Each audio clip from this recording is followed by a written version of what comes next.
for all of the stars, which is the cheese. So I'm gonna lay it all on there, make sure that I think that I can work around it, and then I'll start going from there and opening them up and laying them in their final position, start manipulating them. On here we have a lot of cheese that is similar in nature but spiced maybe differently. And there's also some of the same cheeses. If you use two of the same cheese, make sure that it's opposite side of your board. Don't put two pieces of cheddar next to each other, just for visual effect. And I guess we'll get started here. One of the big things is to not get discouraged, because it's a very big work in progress and it doesn't really come together until the final moments. Once you start putting everything and making sure that there's no air gaps. Right now it looks really incomplete, and it's going to look like that for the next 15 minutes or so, but in that final 5 minutes you'll say, oh, okay, this looks like something that I could eat.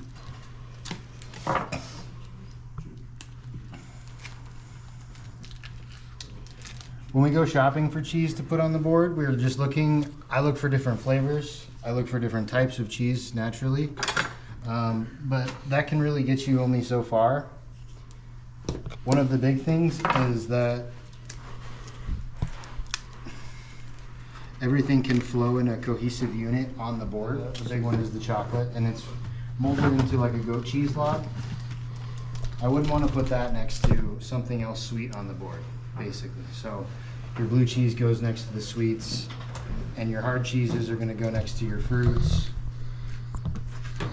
We'll talk about pairings here once we get the board completed a little bit. I'm just going to start taking all these cheeses out. Something that else is really important is no two things on here should be fashioned the same way. So I'm going to start by cutting just this piece of cheese. Now there's a lot of ways you could approach this. You could cube it, you could shave it, you could do a lot of different things with it. I'm going to take it just out of this rind.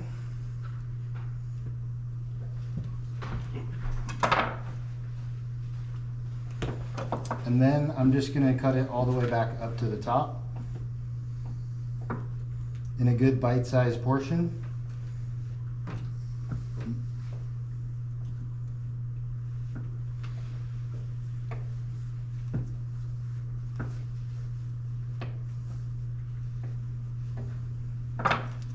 Got it all shingled. Back in the original position will be the rind. And then all my shingled cheese will go right back in the rind and a different direction bilaterally there. So then you get a shingled effect that makes easy pieces of cheese to take. That's one of the more important things. Is you'll see I'm going to put a giant wheel of section of parm on here. And the goal is to get people to break pieces off of the parm. But when you go up on a board, people kind of get in their own heads, and they don't like to do stuff in front of other people. And so a lot of people don't take that cheese because it's not already fashioned for them. Charcuterie shyness is really... Exactly. They get up there and they'll take the things that they know rather than the things that they don't.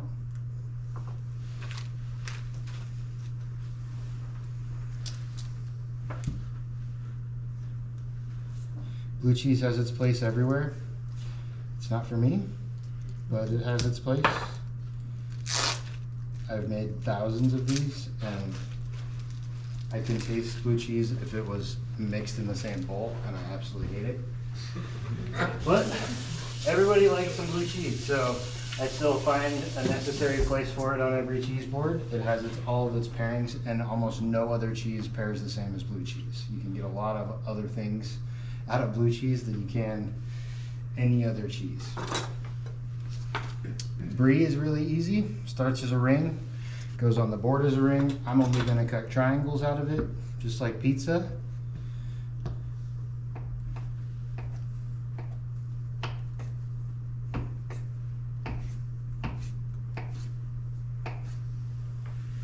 And then we'll just bring 3 little pieces up on the top as a little eye catcher.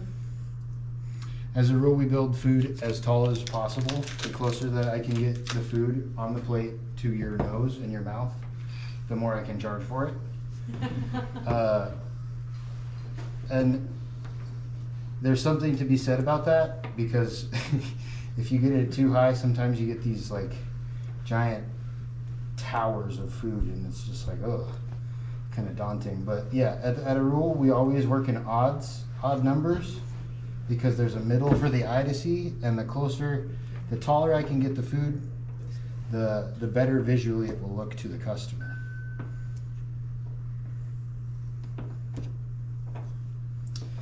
And if you know that people aren't going to, we have a good amount of people here, so I'm going to cut a good amount of cheese.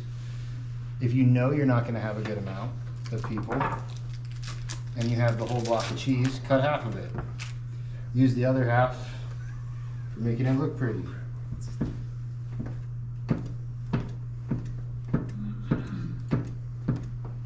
Everybody's had the veggie and cheese tray at a gathering that is on like this plastic tray, and is all kind of flat, and there's a dip container in the center.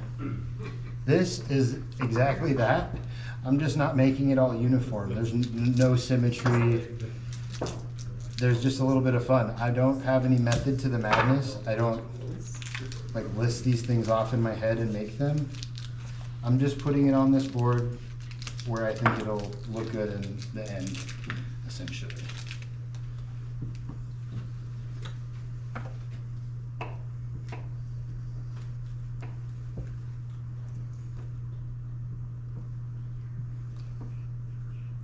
Something that I'll tell you now, but I haven't been doing, is saving labels of cheese. A lot of times I'm not in this setting, and it'll go out and my server will tell people what cheese it is.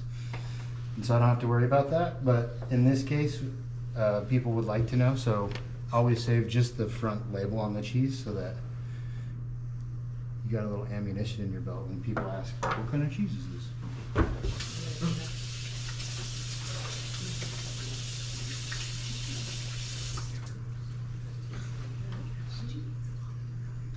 We have a lot of meat here tonight, so I went more heavy on the cheese. As a rule, I would do probably 5 cheeses, depending on how big the gathering is. 5 cheeses, 4 meats is a really good sweet spot. But it really depends on how much surface area you have. When Tony brings this giant board in and I can really start to unleash some cheese, then it becomes a lot easier because, well, it's twofold. It becomes easier because you have way more space that you have to utilize, but you can fit a heck lot more stuff on it, which is nice.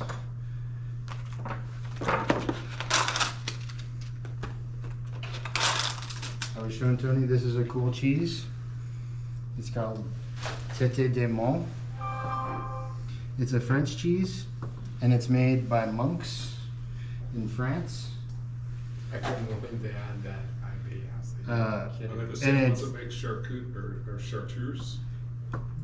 Maybe, I'm not sure. The translation is monk's head cheese. Oh. So when it comes in, it's very, very hard. It comes in a cylinder, and it actually has a special tool that the cheese goes on. It has a blade that you rotate off the top, and it's hard enough that it will shave it into these little fine, very fine rosettes. So these almost just melt in your mouth, essentially. Where do you get That's it? awesome. I got this stuff at High IB, yeah, I was at IB. I almost lost my mind. Yeah. IB has some epic cheese. Wow, this is crazy. IB does not have good stuff. Which one we were at? Yeah, We were at- chef's cheese. Was it a Minnesota one? Yeah, the Minnesota one has got a really That's good the one that I think Matthew and him went over there and grabbed that. Yeah. And the biggest one. They have restaurant. I've never been to that grocery store chain before. And it was wonderful. It's a solid, yeah. It's Solid. a chef's grocery chain. Literally, they have all the stuff that you want. Truffle. Everybody knows truffle. Everybody's a fan of it, I hope. Tony got me hooked on the truffle on all of our play dates over to Italy. And I've never set it down since I tasted it the first time. Mom and pop in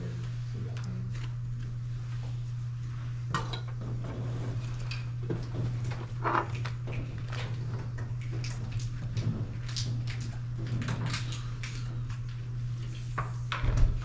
I have all but one cheese out now. I'm gonna do this last cheese, and then we will start on to the next step. So when you're looking for cheeses, do you look for certain I mean, obviously with the brie and Sure. some of the others, but I mean, all hard cheeses for the most part, besides the blue cheeses. Are kind of hard cheeses, right? Yeah, right. There's different notes on them, but at the same You just time, gotta get they're all whatever kind of just hard cheese. Yeah, you just gotta. And that's what I was talking about at the front. There's textures to cheese, but it's not nearly like some other spots where it's completely different from cheese to cheese. You know, white cheddar and yellow cheddar, I'm not gonna put both of them on a board because it's just redundant. I look for the texture a lot. So we have really, really soft, really hard, but is going to taste really soft, mild blue cheese. This is going to be spread. This is mildly hard, your brie's soft. So I try to get the more, a difference in texture at the boards for sure. I brought mozzarella. I'm not sure if I'm going to throw it on there, but that's even a different texture than everything that's on the board right now, at least.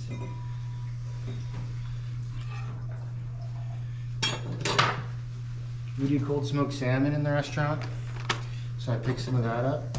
I think it's a meat that doesn't go on a lot of charcuterie boards, but it's lost. It's got a lot of fat content, and that's pretty much what we're eating in cheese, right? It's just fat. So I think that it pairs really nicely with it, and it also gives you,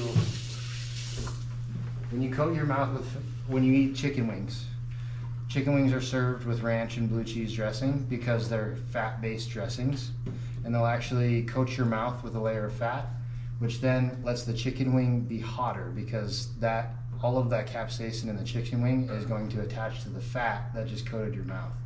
So that's why they're giving you celery, because it's water-based, and that's what's going to clear all of that out. The dressings are going to hold that heat in your mouth, and oftentimes will make it a little bit hotter when you eat the chicken wing. So the same premise goes here. I'm going to coat your mouth with salmon fat, and then we're going to see how all of the other stuff on the board is going to either play into it or take it away here or there. So there's going to be a lot of things added to it that are fun little additions that are meant to clear the palate, meant to build on the flavor that was already existing in the first one. It'll make sense when you get to dig in here in a second.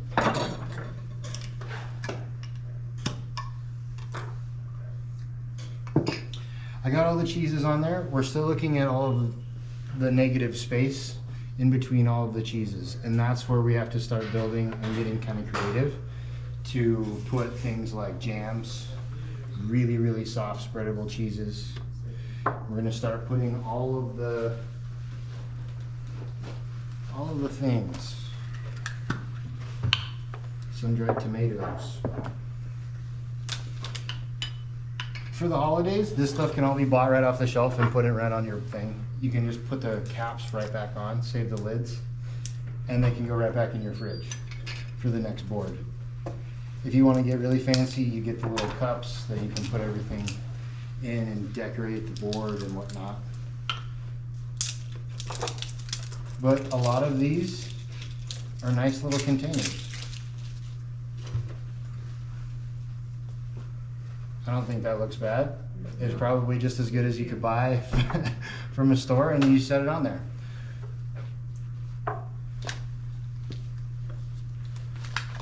Imported truffle honey.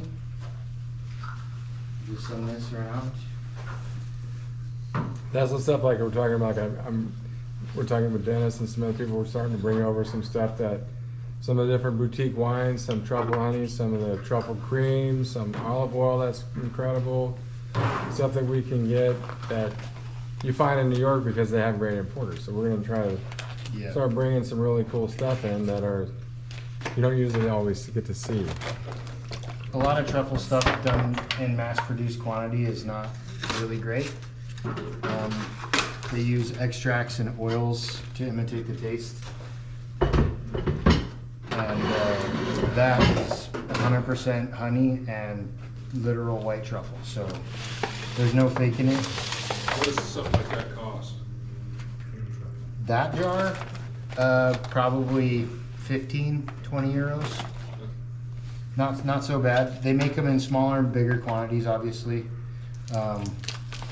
But yeah, I sent another one around. There's the tallow. Tony said that's great as a spread, just like on a crostini. Like a lardo. It's just basically like Really butter. awesome, yeah. I mean, I remember the first time a guy told me you have some lardo on your crostini, like lard on toast. Yes, please. And I'm like, seriously? He goes, dude, just trust me. And he's the guy that made that wine that I think you guys just opened. Yeah, Cambodia. He has a meat store in Greve. It's family owned. He's the not so old meat store. It's only 85 years old. The other one, Napoleon bought his pork chops there, and I am not kidding you. It is an old freaking meat shop. So he's a young kid on the block at 80 years, or like 85. There's actually pictures of his great grandma in there. So there's paintings of Napoleon buying his pork chops. So, but yeah, there's some crazy stuff. Then he's got the meats, the cheeses, like the apron that he's wearing. That's the same place that you get that from. He buys the scraps from Ferragamo, Gucci, different designers, and then he makes aprons out of some of this stuff. So he's got a leather Gucci apron that's incredible. That's just from the blanks of the Gucci leather that they didn't use. So what's your big deal there? Or big, Giant parm, okay, or section of it rather. yeah. I'm not sure what the age is on it, but parm's kind of cool. The first time I went with Tony over to Italy, I was introduced to this cheese guy, naturally. And the cheese, he gave us two different types of parm. One was young and one was old. And that was the first time that I'd ever tasted a piece of cheese that kind of, for lack of a better term, really changed the vision on cheese. The old Parmesan is known for its crystalline structure on the inside of it, and you can actually taste it when you start to get into really old parms. But it tastes like you're eating sand almost, because all the moisture is gone out of it, and you're just left with protein and sugar crystals on the inside. So when you eat it, it tastes like you're crunching on little granules of sand. Austin's being So modest. how old would that be? Like a year and a half, 2 Year and a years. half, yeah. So Usually, that's yeah. considered old parm, is that what you're saying? Old, Yeah. yeah, old is right around there. Young is under a year, 8 to 12 months, somewhere in there. Austin's being modest. We had a gentleman when we were at the University of Montana that gave a large endowment to help rebuild the school, bring all new equipment in. And then he had heard that I had studied architecture and also did culinary in Florence. So he was like, man, I would really like these kids to be able to experience, because some of these kids like me was redneck from Texas. He's a redneck from Montana, never been out of Montana. He was like, I like to donate and do something for the top 2 or 3 students of each class to go over to Italy, work at one of the restaurants that you know, that you've worked with, and then let them have an experience of just traveling around and experiencing Italy. He was one of the top 2 students that year. He won that trip to go to work at one of the restaurants we go to, Ciro and Sons. He got to experience it, and then the second time I went with another group of students, he asked me if he could pay for his way to come again. He really wanted to go. So Laura and I started having him come and work with us on certain, different tours that we did with some celebrities and any kind of, things that we could do. And he's excelled. He's very, very incredible student. Please. So when are the other 40 people coming to help eat that charcuterie? I have faith in you guys. He's like, I'm only making it for 10. What's up? Let's get a little bit of Yeah. sugar. And all the other little things that go on it are just they're just little extras, right? You don't have to have nearly what we have here on the spread, especially when you're doing Thanksgiving and you got a million other things going down. But the important thing is just to, if you do give it 10 minutes of your time, it can really change the whole aesthetic of it. And just when you're shopping, you know, I'm not gonna get cheese and crackers for my spread. I'm gonna get something just a little bit more elevated. All right, I think we got all of our cheese and our accoutrement there. Might add some olive here in a second. The next big one is fruit.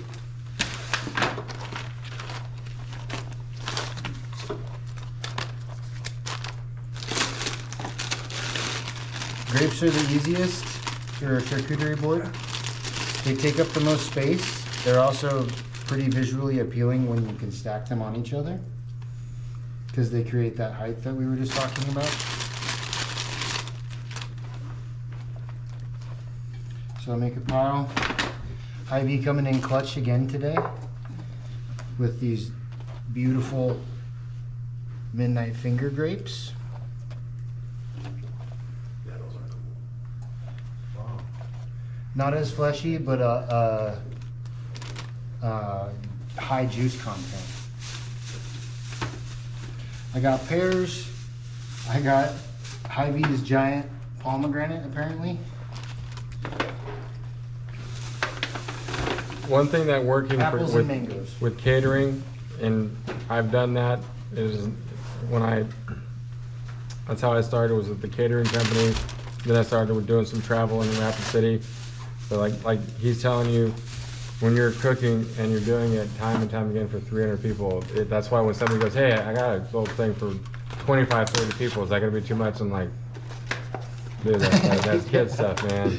But when you're doing it for 300 people, and you've got to make 3 of those boards, and you got to do it fast, and you're doing other things, and you got other things on the menu, that is special ops kind of crazy stuff. When you learn to do that, you can do anything.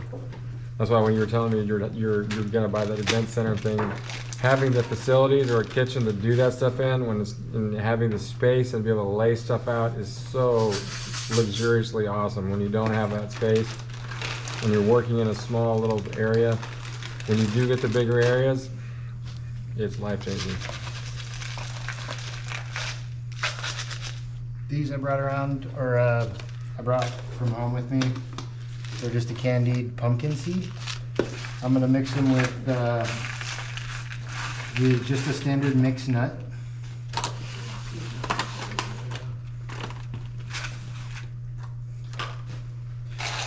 So this is one of the most important steps, is to have a place filler.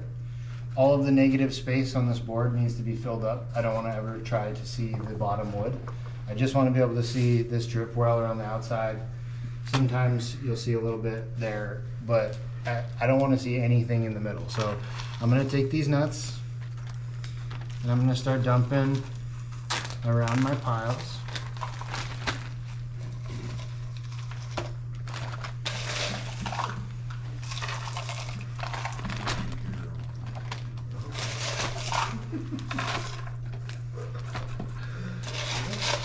And they can be spread out. They don't have to be in this giant dense layer. I'm just trying to give a new aesthetic to the bottom, the base layer of the board.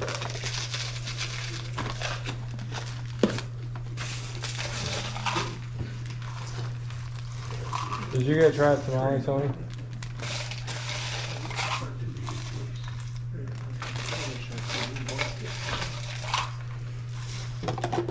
And oftentimes this alone will start to make it look like it's coming together.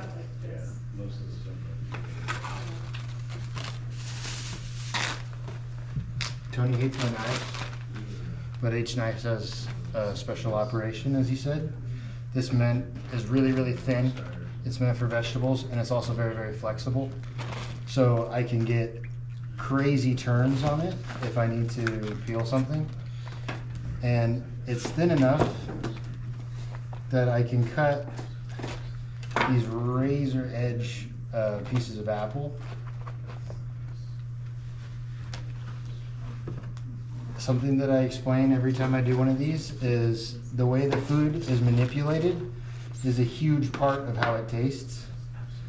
If I give you a matchstick of apple, or if I give you a cube of apple, or if I give you one of these slices of apple, each one of them will taste just a little bit different. Whether the thinner one is releasing less of its juice, so it's not as juicy, you get more of the tartness of the apple. Cubes, you'll get a lot more juice content, less tartness. And that basically cleanses your palate, right? For the Absolutely. meat or cheese. Yep, Absolutely. that's exactly it.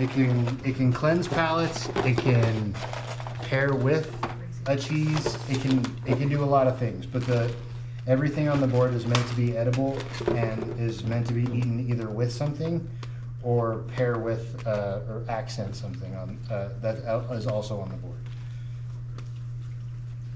Strawberries are great. When we talk about color, everything in the cheese world is either white or brown, it seems. And so just getting little pops of color, it doesn't have to be a giant spread of strawberries, but just getting a little, a pop of color in certain locations makes all the difference.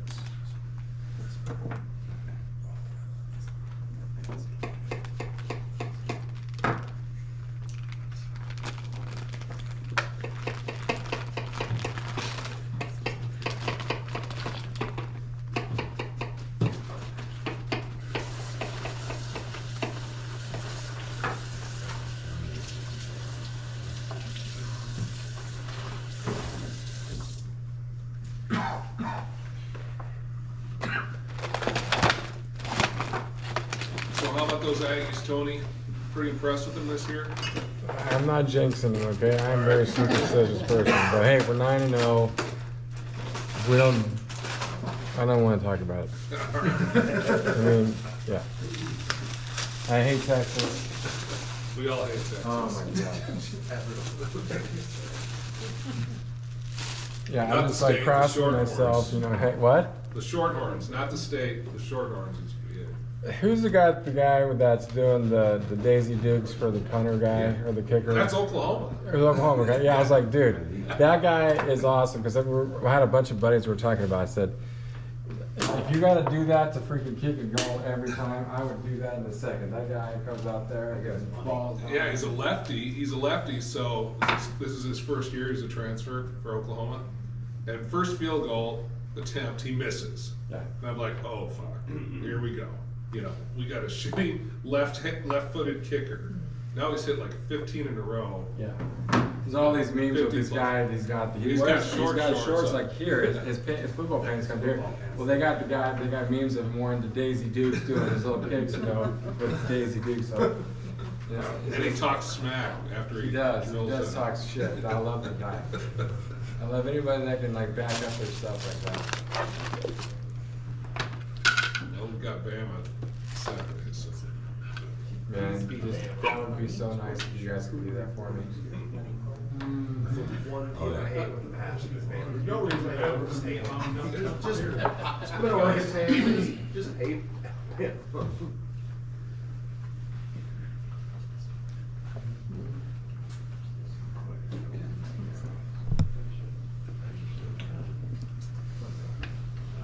That's the honeycomb Dennis gave me today. Yeah. Dennis gave me some honeycomb. We're using it on the charcuterie report right now. Beautiful. Is that from you? Oh, it is? Let me get Tony's. Yeah. Oh, you did? Came from Costco. That one? Yeah. I said I think it's a one and done. that's a great spot for a Costco for a smoking place like this. You need a brisket, you just go across the street. Had a good price.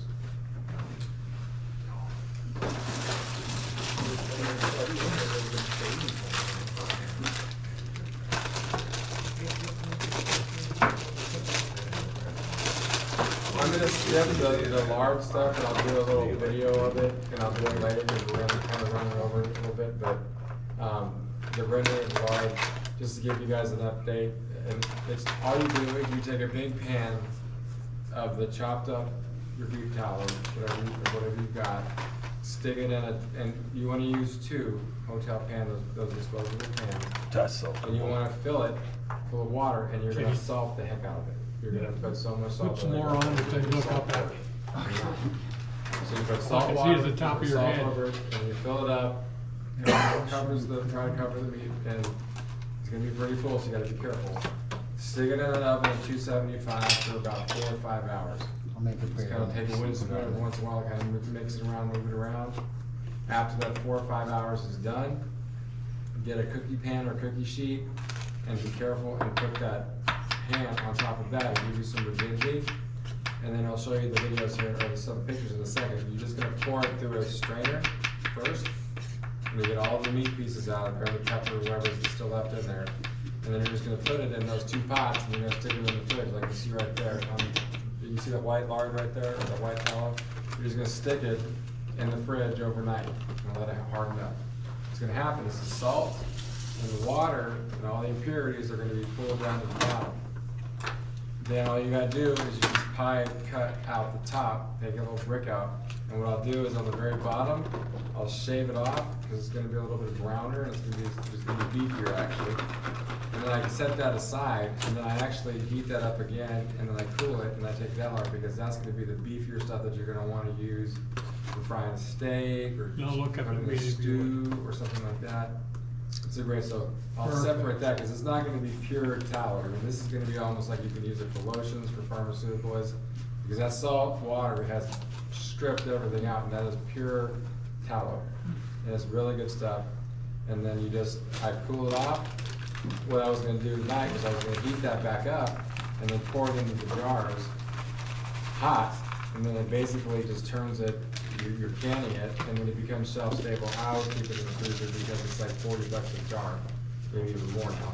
But, so I'll have 24 jars of tallow, and I just give it away as Christmas presents. Or if people come up and buy brisket or something, I'll give them a jar for Christmas or something, so.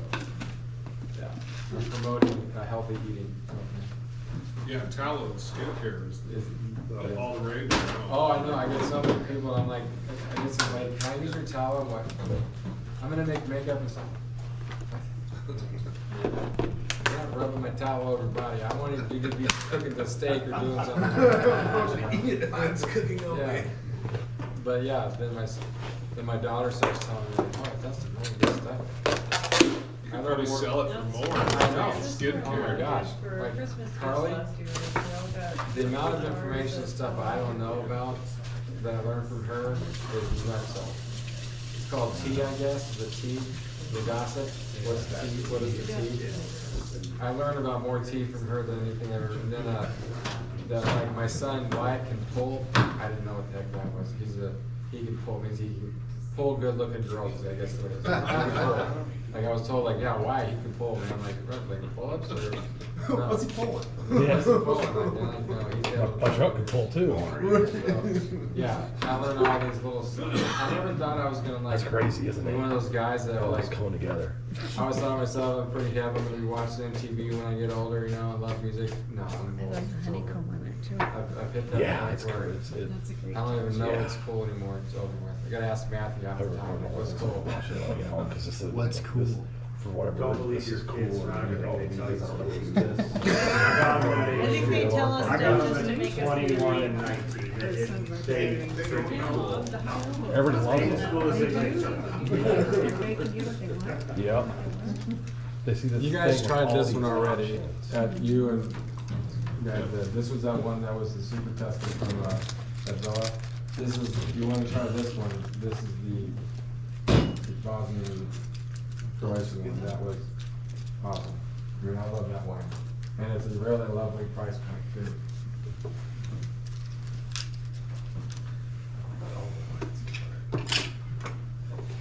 Never get somebody to do that. Try to save on time here. I'm kind of going a little fast, but the gist is there. I've added the Ferrero Rochets right here at the end, just to give it a little bit of pop and sweetness. A lot of people will put chocolate, any type of chocolate on there, because it pairs well with Chocolate pretzels Cheese? are awesome. Chocolate pretzels, they have a Yeah. little salty, a little chocolatey, and they hold together, and people can grab them easy. So salted pretzels, or chocolate pretzels are great on charcuterie. Like the big chocolate almond, the double dip chocolate almonds, you have twice dip almond, awesome. It's a little bit bigger, and then people don't mind just grabbing them.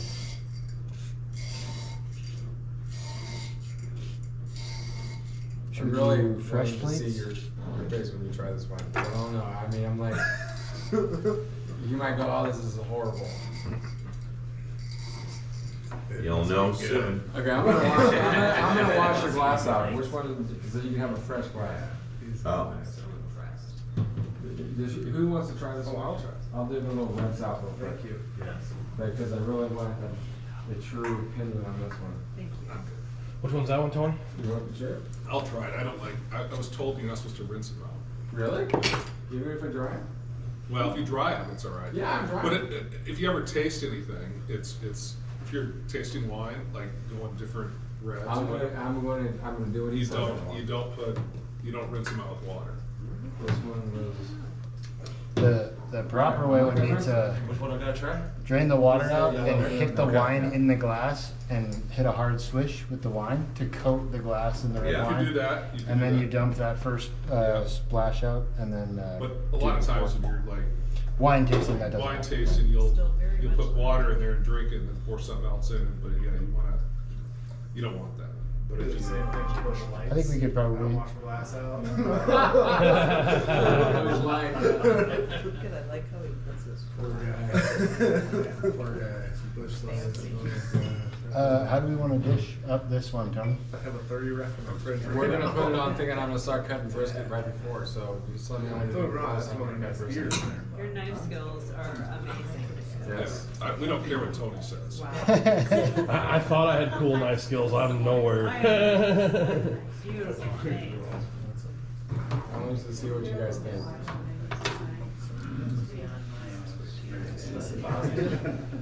This is Bosnian. No, the Croatian one. Same thing. Yeah, Croatian.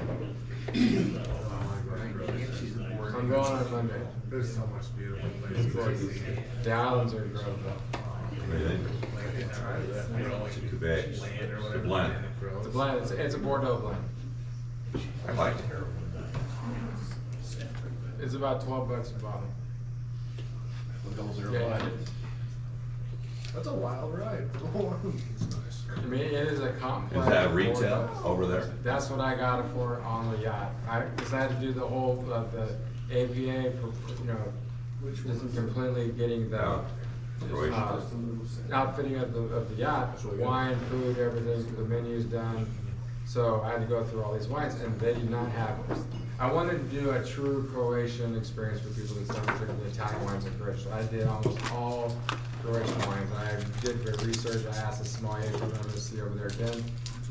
We went through them, and I don't even mind the label. I was thinking, when you were talking about labels and stuff, what do you, I mean, is that okay, or is it something? Well, I mean, for a typical consumer, if I So, had them. I like this label actually quite a bit. Because it's a little bit more eye. When I say eye popping, I don't mean like.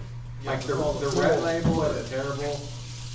The one that's that's the one that starts with C, I don't really care about that one either.